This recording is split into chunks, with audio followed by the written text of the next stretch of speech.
Hi crafters, this is Crafty Savvy and I'm back today to share a little project that I've been working on with you. I made these little journal books out of some of those Glassine stamp bags that I had got from a garage sale.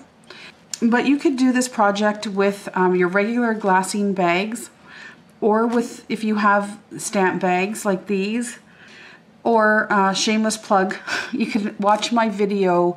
I have a video that I'll link down below where I made some Glassine bags out of parchment paper and wax paper. So if you don't have anything like that, you could very easily go and make some before you do this project. So there's a few options there. So I just want to show you. These came out super cute. I'm really pleased with the way they came out. I'm just going to tell you what the sizes are. So these are 5 by just about 3 when they're folded. And then I have a smaller version that I'll show you that's just about 2 3/4 by 2 1/4. So let me show you before. So I'd like to do a tutorial really quick too, so that you can see how I put these together. Really not hard at all. So this is the little journal. I sewed around, I coffee stained the paper, and I'm going to show you all of this and cut off one edge using my pinking shears here so that there's a little pocket. If you really wanted to, you could put something in there as well as the pages inside the book. And then, so I did some sewing all around the bag. I used some distress ink all around the edges. And then I picked some of my favorite napkins and I did some Mod Podging on the front covers of them all. So that's a little bird. And that's the back. And like I already showed you on that one, this is a little pocket if you really want. And then I hand sewed the signatures in.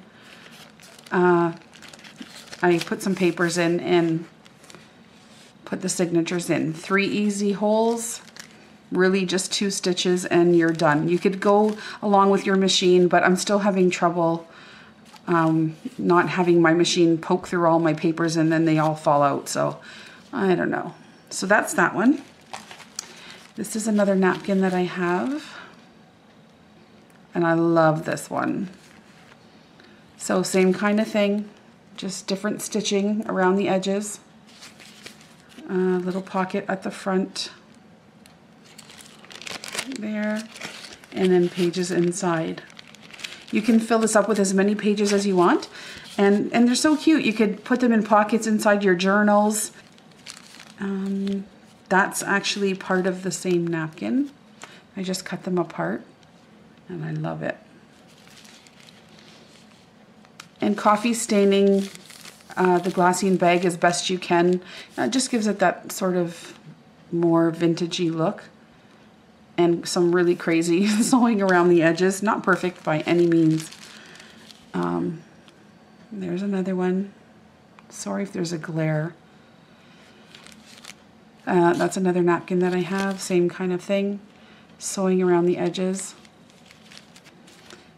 and a pocket at the front, and just pages inside. And for the pages, I just really used whatever scraps I had, or you know, when you cut off, you know, the bottoms or the tops or whatever from pages, you don't use the whole thing, and you're like left with these little bits. Well, just use them, put them in here because they're great. They're already coffee stained probably, so you know, there's another one, a little bee and the flower. That's the back. There's a hummingbird. So anyway, and you can use whatever napkins that you have in your stash too. Really pretty one. So that's that size. And then I made those itty bitty ones. Same kind of thing, Mod Podge the napkin to the front. There's a little pocket here if you'd like, if I could get in there. And then I just use the bits of my ends of my papers There's that one. There's a little Metro. And they're so cute. I can't wait to put them in my journals.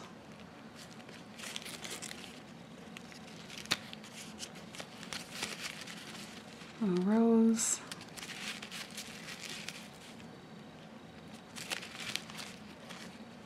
And there's that one. So I was playing around one night, and how I came up with this is, and maybe it's not, and who knows, it very well could be out there. I didn't see anything, so I don't really have anybody to credit this to, but I was messing around with these little bags and see what else I could do, and that's what I started doing, so I thought I would show you.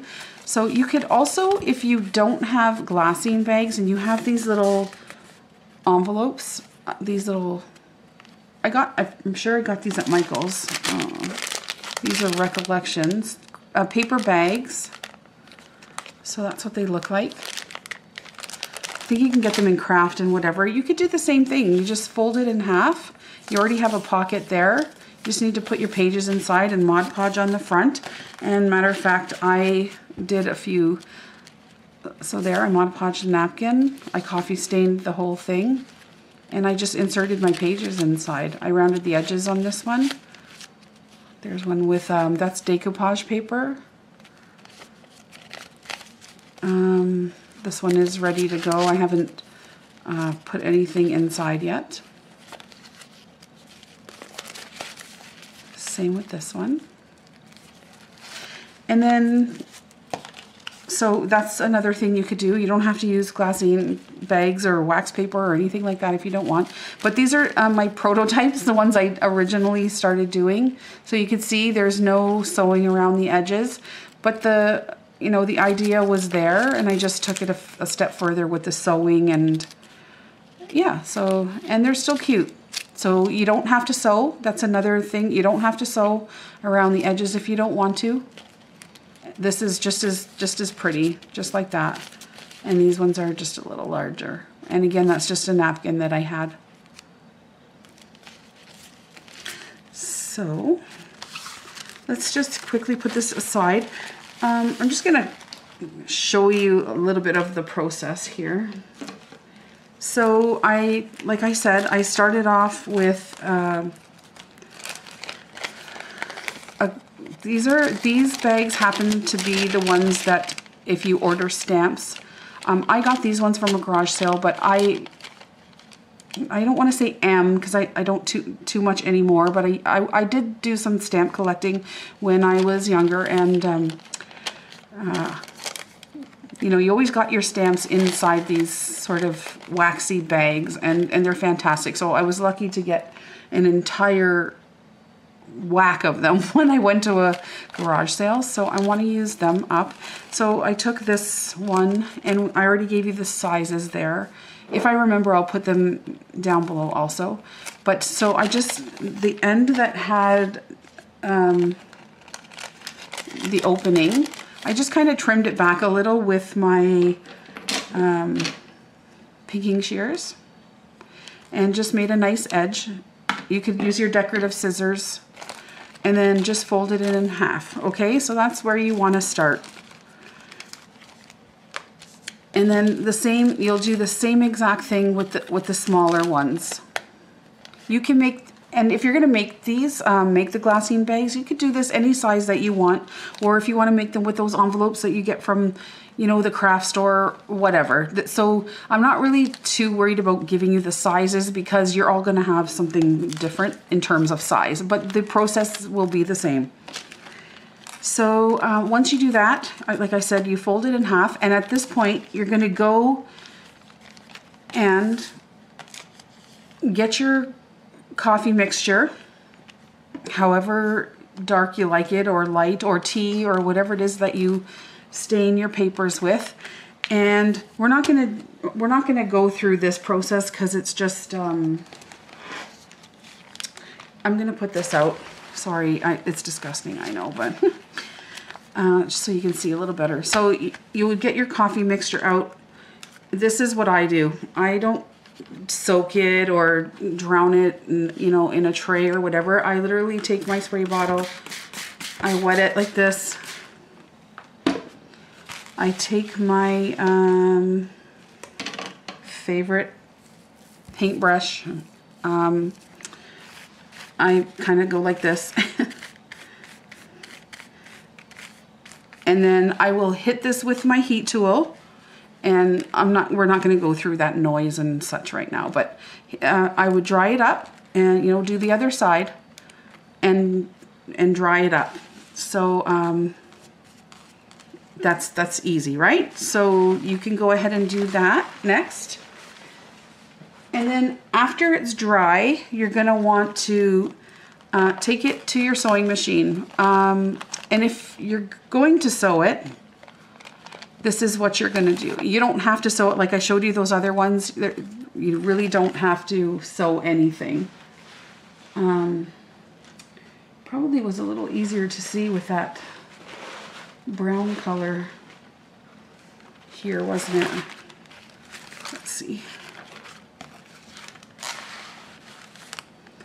I'll just put that there for a second. Yeah, okay, so when you go to your sewing machine, you're gonna want to avoid sewing this edge because that's your pocket, right? That's your open edge. Pretty obvious, right? So you'll take it to your sewing machine and you'll just zip across there and, you know, as close to the edge because you don't want to sew anything shut. You want to still be able to put something in that pocket if you'd like. And so then you're just going to sew straight across the top and the bottom and across the side here. So again, just leaving that side open, okay? So then once you have it sewn, I will show you.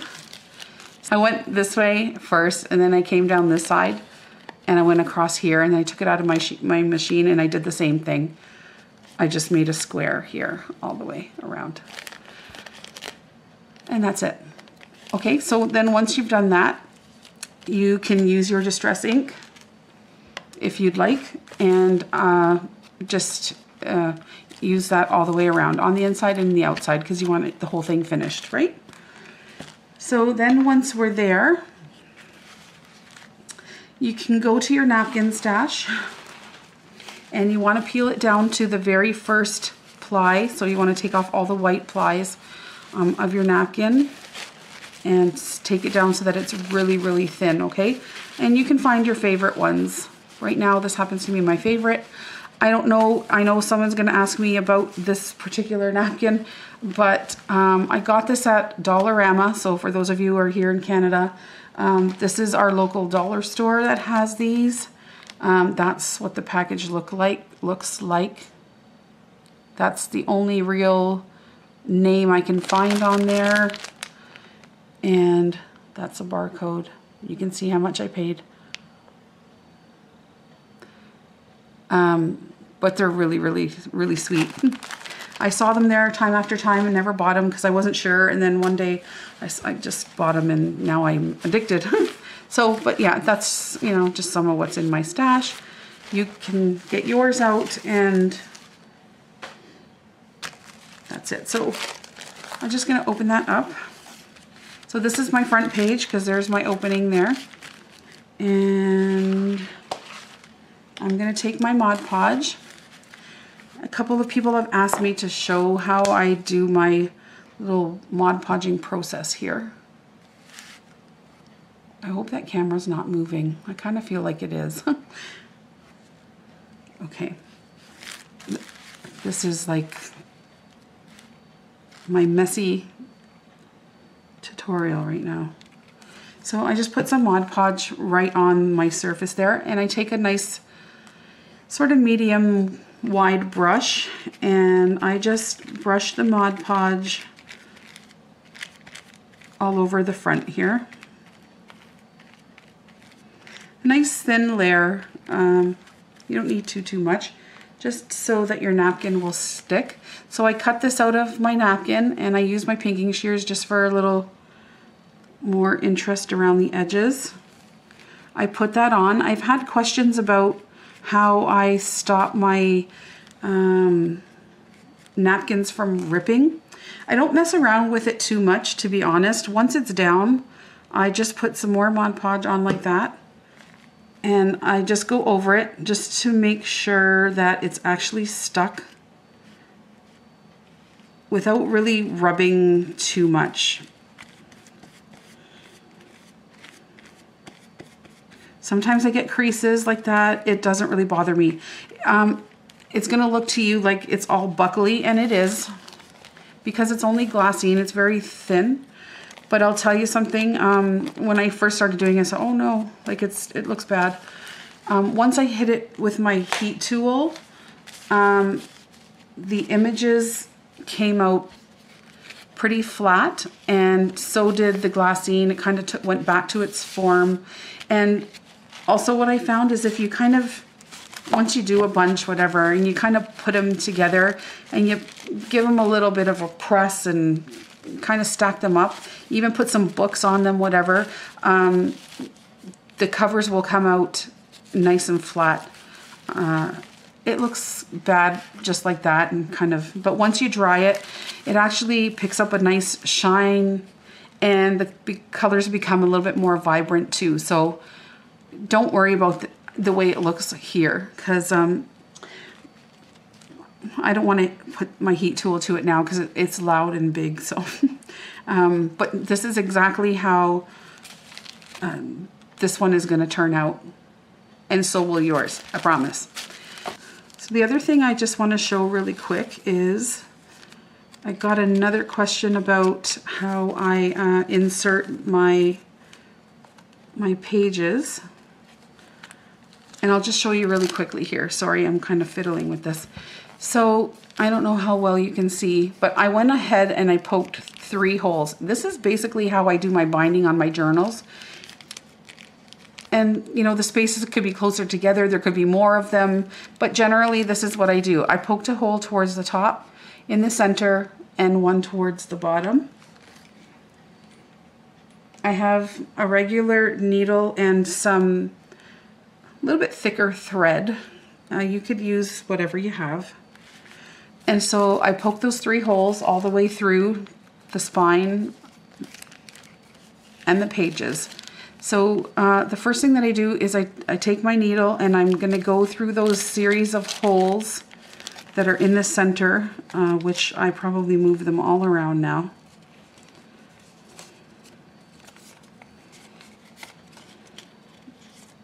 Which I did. Okay, through the hole in the center hole in my book cover here, and I'm going to pull it through, and I leave quite a tail so that I could do some tying when I get done here. So now we have our thread coming through the back. So you could go either top or bottom. It doesn't really bother me which end I'm doing, but so we'll just go up to the top of the spine, and we'll go in the hole that's on the outside. Now we'll go in through the top on the other side.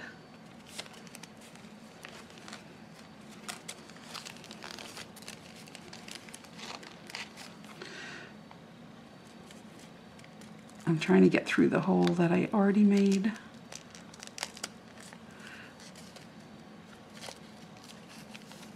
Get them straightened up. Okay, and we'll just pull that through. Try not to pull, you know, your tail out here. So just like that. And now we're on the inside of the book again. So what we're going to do is go back through the center hole that you made already.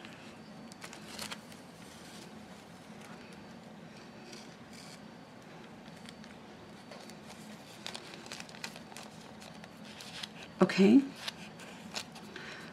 So you've gone in now, and then your needle came out here.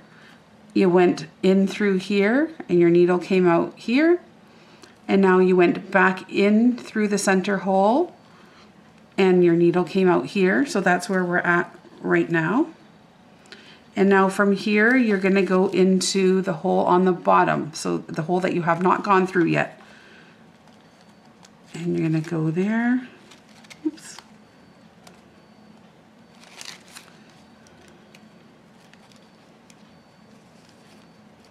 Get through all these holes that I made.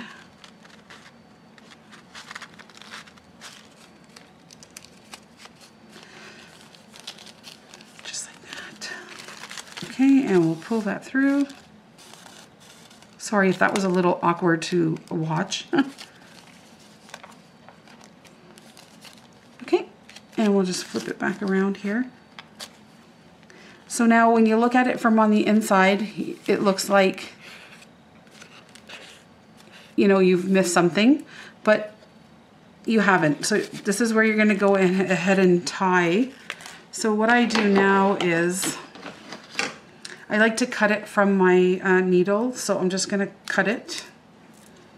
So I just detached my needle and thread. And this might not be the right way, but this is the way I do it. I just take my my thread and I make sure that everything is nice and tight.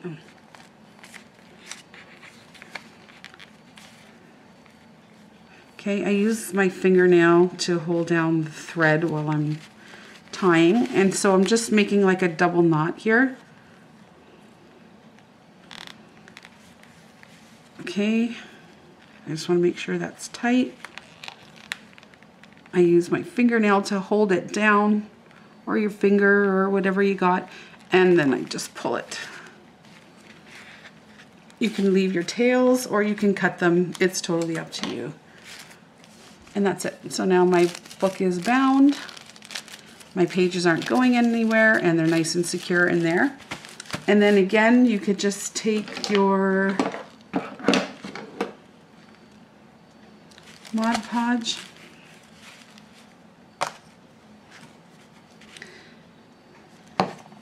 I covered the front. Probably don't need that much. Okay, you put your napkin on, and I have enough Mod Podge on my brush right now, so we will just use that to make sure that the whole thing is down.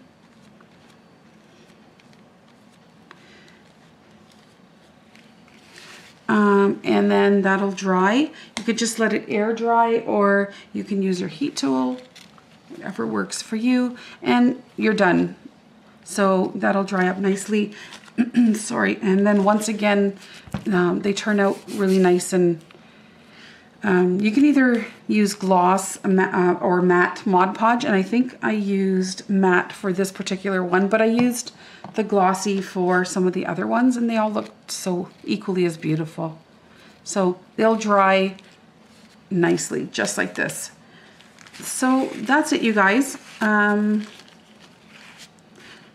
hope that answers some questions about some of that stuff, the way I Mod Podge and sew in my binding. So really nothing too fascinating, but I hope you'll give these a try. They were really fun to make, and I think they'll be a great addition to a journal, or, you know, whatever project you're working on. And so just quickly, I know I have been asked to make a video on the lace pouches and a couple other things. I'm working on it. I've been sort of MIA for a little bit. My husband and my two sons are on their sort of father and son annual camping. They go interior camping, and they've been gone for almost a week now, so they're coming back tomorrow night, but I worry about them when they're out there, of course, and so my mind hasn't really been on crafting right now. So, but I'm getting there, and they're back tomorrow, and so everything will be back to normal as it should. So I I promise I will work on getting a video out there for those lace pouches. And thank you guys so much for all of your sweet comments and all of the lovely things you guys say. It makes me feel really good to know that you're all out there. And thank you to all my old subscribers. I don't like to call you old, but you know, the ones who've been with me for a while, and all of my new subscribers. I really, from the bottom of my heart, appreciate that you guys are all out there and that you support me like you do. So that's it. Give this a try. This is great if you are like sort of in a crafty slump, like we all get there sometimes. And this is a good little project to sort of get away from maybe that journal project or something you're working on. And that's it. So give it a shot. Let me know how it goes. Let me know what you think. And we will be back soon with another tutorial, I hope. And that's it, you guys. So be well, and we'll talk to you real soon.